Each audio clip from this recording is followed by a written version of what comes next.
to the Explorers. Time traveling through history, one era at a time. I'm Kate Armstrong.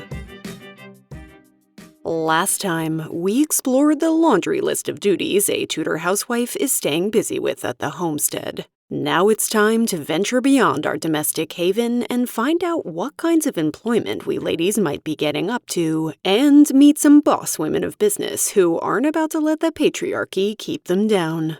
Our guest, Ruth Goodman, will be with us, as always, but we also have a new companion on this time-traveling adventure. Elizabeth Norton has written many books on Tudor queens and the Tudor period, including The Hidden Lives of Tudor Women. You may also have seen her on the newest BBC documentary about the Boleyns. Thanks for joining us, Elizabeth. Oh, you're welcome. Thank you very much for inviting me. I'm thrilled to be here. So, pull up your woolen tights, grab your pin money, and get ready to elbow your way through a sea of ornery men. Let's go traveling.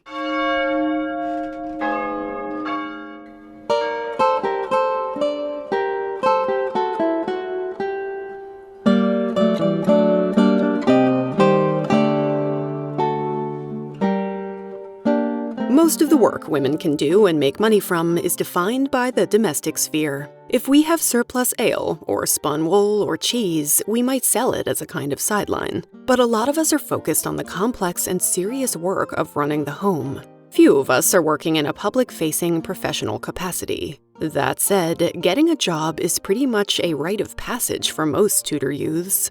Here's Ruth. Well, actually, most women went out to work at 14 and were working for cash and wages until they got married. But they were doing so by moving into somebody else's house. To be honest, the same is true of a large proportion of young men. So at about 14, something like 70% of the youth population of Britain would leave home and go and move in with somebody else, usually another farm. And then you would work for them as their servant, a servant in husbandry. You took a contract for a year, and the employer was responsible for feeding you, clothing you, and housing you for that year, plus as much basically for that year on their farm.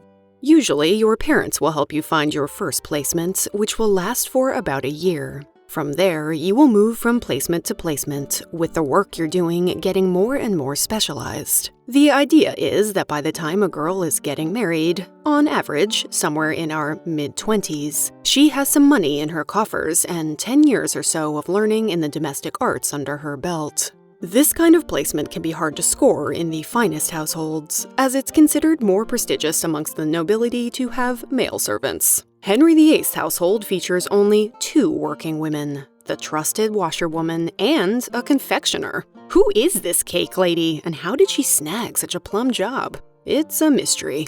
Most servants live in, given room and board in exchange for their labor, and so many people want live-in servants that usually a girl can be choosy. But most of these contracts are annual, and obedience to our elders is held almost as a sacred duty. So, if your master is harsh, you're probably going to have to suck it up.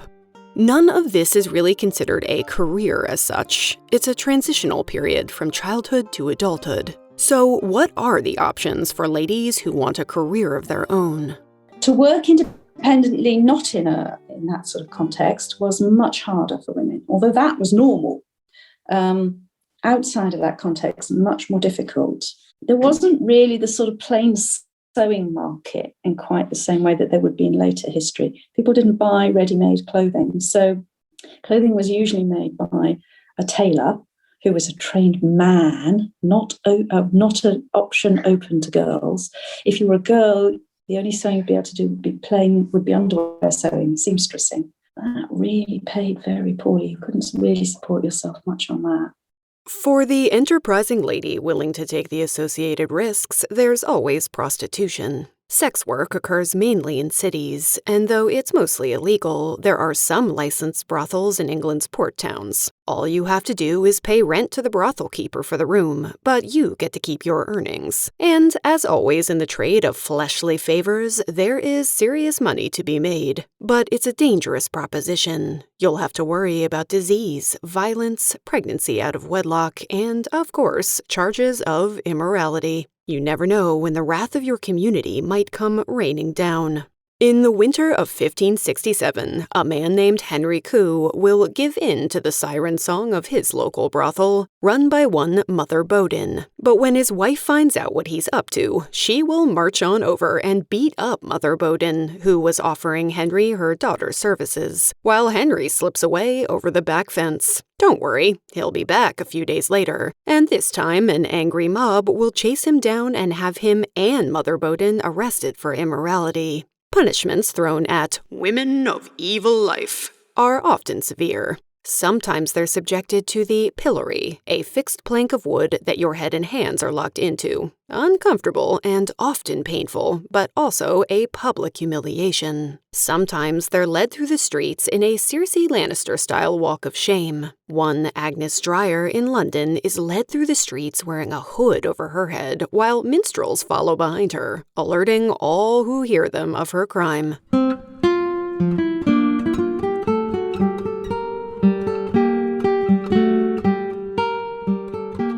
Sometimes a girl enters into a trade apprenticeship. Most of the ladies who find their way into this type of employment are orphans between 7 and 12, and this serves as a kind of fostering program. In return for serving faithfully for up to a decade, the girls get room, board, clothes, and training in a craft and the business. But there are governing trade bodies that make it really hard for a woman to run her own business. Many of the industries of the era have guilds, powerful bodies kind of like our labor unions, which set standards of pay and behavior and support families who fall on hard times. Very few of these trades explicitly say the girls can't become apprentices, but the records still show us very few of them. Yet there's one trade that seems to be dominated almost entirely by ladies. They're called silk women.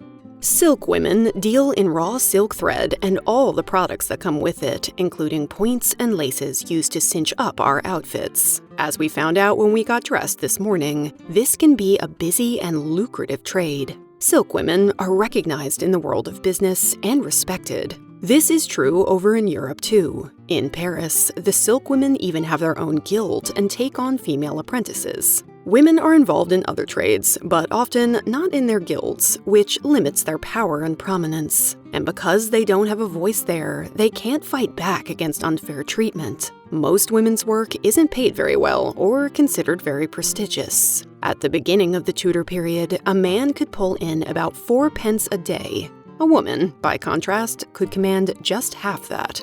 As the century goes on and Elizabeth I becomes queen, you'd think that opportunities would open up for the ladies, but it seems as if they only decrease. Sometimes there are overt attempts to force women out of a trade altogether. For example, the weavers of Norwich in 1511 gave this paltry excuse for why women shouldn't be allowed to buy wool and spin it for profit. They should not be of sufficient power to work the said worsteds, as they ought to be rout. Tell that to the woman who beats your laundry. Have you seen my arms? If women do join a guild, it's usually through marriage. But if your husband dies, a widow gets to stay in his guild on her own steam. Widowhood puts at least some of us ladies into a potential economic sweet spot. It gives us a kind of autonomy we didn't have before. But sadly, that's not true for all. Here's Elizabeth. When your husband dies, you pop back up as a legal person. You're now you can be sued. Now you can go to court and you can own things. So as long as you had a bit of money as a widow, you could have widowhood is really quite a liberating time for women. Poorer women, it's a nightmare because actually you've probably got children to raise. You need to pay for your household. In general, if they can, they remarry if they're poorer women, because having a husband is generally more beneficial socially and economically in the period. But if you've got a bit of money and you're comfortable enough, you actually being a widow is pretty much the freest time of a woman's life.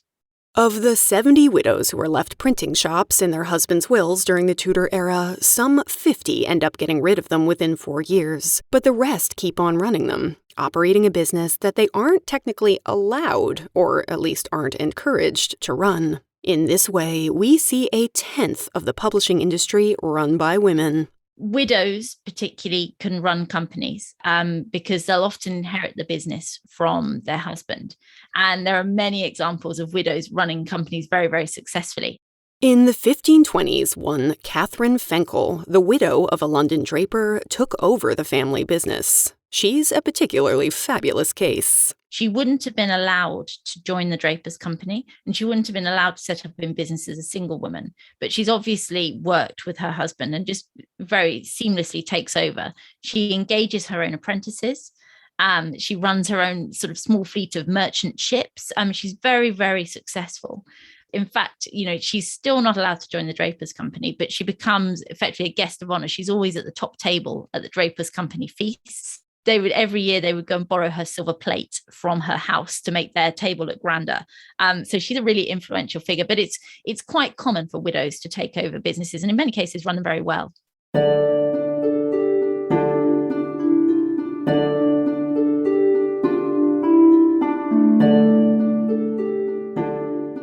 A married woman will have a pretty hard time of it if her husband isn't behind her business enterprises. Because, legally speaking, we ladies are considered an extension of our husbands. Under the law, husband and wife are one person, one flesh. But that doesn't mean we're equal. Oh no. When you marry in the Tudor period, you lose your legal personhood. You're no longer an individual at law. You have no rights at all. So everything that a married woman owns before her marriage now belongs to her husband, and that includes her clothes, her lands if she's inherited any, every single thing, clothes, furniture, all belongs to her husband. And that's one of the reasons why a married woman can't make a will, because actually they don't own anything. They've got nothing to leave. They can't be sued. They can't sue someone individually because they have no legal personhood. Everything goes through their husband. So, if they buy something and, don't pay the bill, actually it's the husband who gets sued, which in some ways could work to the woman's advantage. But in general, it's a real detriment because you're entirely dependent on your husband. But this depressing reality does create for us a little loophole. Our husband can have us declared femme sole, or a single woman for business purposes. Under this title, we can trade under our own name, own property, even sue or be sued. Silk women have been known to twist this situation to their own benefit. They will buy goods from someone, saying they're femme sole and promising to pay them later on. But then, when the creditors come calling, they say they aren't femme sole, which means they can't be taken to court over it. Striking back at the patriarchy, one shady deal at a time. Here's another fun and semi-uplifting fact, courtesy of Elizabeth Norton. Technically, women have the vote in the period. It's only later that they lose the vote. So if you're a female landowner, then you can vote in parliamentary elections. It's quite rare for them to do so. There's a lot of social pressure against them doing so, but they can technically vote, and occasionally they do. But what are our odds of starting our own business? If we never marry, it's unlikely we'll ever be able to raise the capital, and we don't have the business connections we need. If we're women of means, you might have a hard time getting out of making an advantageous marriage arranged by parents or other members of your family. Even if a woman is widowed, a man can treat her badly in his will, putting her in a really tough spot financially. Single women find it hard to get by in Tudor England. And people didn't like the idea of a woman being independent. Every woman was supposed to be under the authority of a father, a husband, or a master. A lone woman was something that society were really frightened of. They thought it was deadly scary. Women had no self-control, it was thought, and to leave them without a man to supervise, society did not like that, and closed down any opportunity that sort of opened for a woman to make an independent living on her own was pretty much closed down instantly, because they didn't want independent women. One Alice Reed, a 40-year-old living in Norwich whose husband had run away and left her and their 4 children behind, had to spin wool to make ends meet, and even then just barely. One of her neighbors in the building took in washing and did spinning just to survive. In 1570, there will be no prospect of retirement for 80-year-old one-handed Elizabeth Menson. She will be spinning for her supper probably until the day she dies. It's only odd jobs like these that most women can make money doing. In Cornwall, poor women and their children earn some coins by digging up lugworms out of the mud of the riverbeds and selling them to fishermen to use as bait. Even, single women or widowed women who have their legal personhood, they still are very much up against a weight of patriarchal authority. You know, they can't become apprentices in the London livery companies, for example. They have lower inheritance rights. You know, they're not necessarily going to inherit the manor if they've got a brother. Many professions aren't open to them. So women are very much second-class citizens in the Tudor period.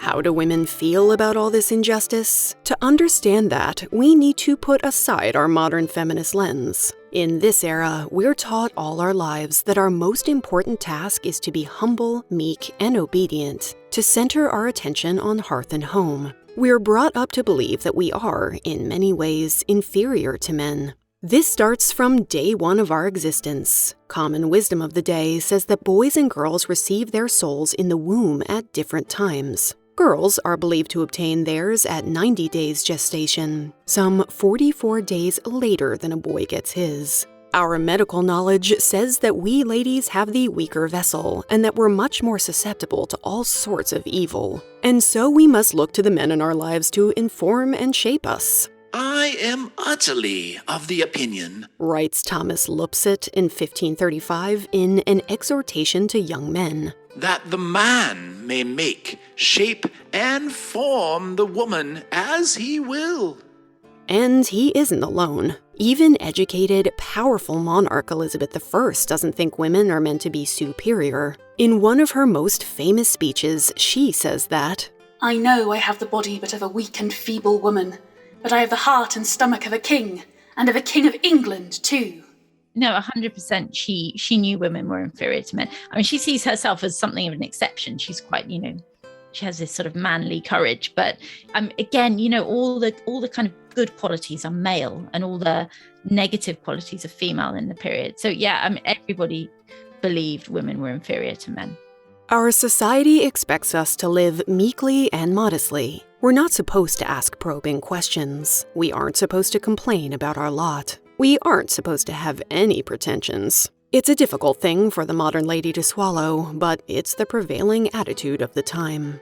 If you decide to get lippy anyway, you aren't just risking a good telling off from your husband. You might actually be punished in a very public way. Punishments for women who don't conform to social norms as sort of being quiet and submissive, they're pretty brutal. They're generally designed to embarrass the woman, humiliate her rather than actually hurt her. So there are two major ones used in the period. The first is the scold's bridle, or the brank, and that comes from Scotland, but is starting to be used in the Tudor period. And that is this sort of metal frame that goes over your head, and it has a clamp that goes into your mouth and holds your tongue down. So it can stop you scolding, stops you speaking. We can imagine that being paraded around town wearing this horrible gag cage would be pretty humiliating for you and your entire family. A powerful inducement not to step out of line.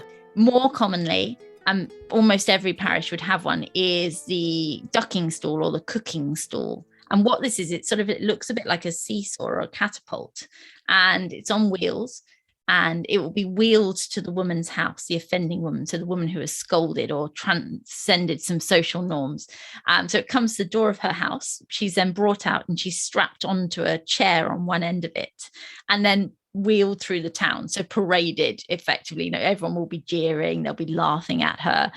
They get her to a river or a lake or whatever body of water they've got nearby. And then obviously they press down on one and they dunk her in the river, and they'll do that a few times. So it's uncomfortable, but it's not actually going to do her any harm. But the point of it, again, is it's so humiliating. You'll always be the woman who was ducked in the river last summer. It's embarrassing for the woman.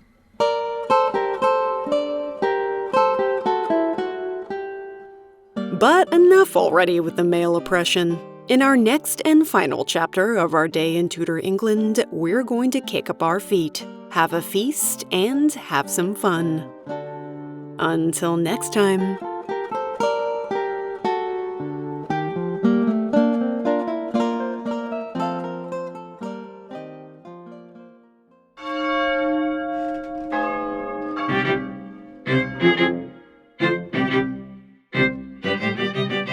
Thanks so much for listening. If you like the show, please tell a friend or leave a review wherever you listen. It really helps new listeners find it. Many thanks to Ruth Goodman and Elizabeth Norton for time traveling with us. You can find links to all their work in this episode's show notes, which you'll find at my website, theexploresspodcast.com. I'd like to thank some of my wonderful patrons who really do help me do what I do. My newest pirate queen, Tiffany, and my newest lady presidents, Elena and Catherine P. My adventuresses, Alexis, Anna, Carlos, Helena, Iris, Jessica, Amber, Kelly, Lizzie, Phil, Samantha, Stephanie C., and Stephanie F. My boss ladies, Amy, Annabelle, Bethany, Bronwyn, Grace, Jessica, Sophie, and Julian, Michelle, Monique, Nuria, Rebecca, Sarah, and Tanya. My warrior queens, Lori and Avery. My newest Imperial Empress, Katie, as well as Faye and Whimsy Soapworks. And my Lady Pharaohs, the two lovely Courtneys and Mary Kay. Patrons get early access to my episodes, as well as exclusive bonus episodes, full interviews, contests, and more. To find out all about it, just go to my website. You can connect with me over on Instagram at the Explorers Podcast, Twitter at the Explorers Pod, or on Facebook.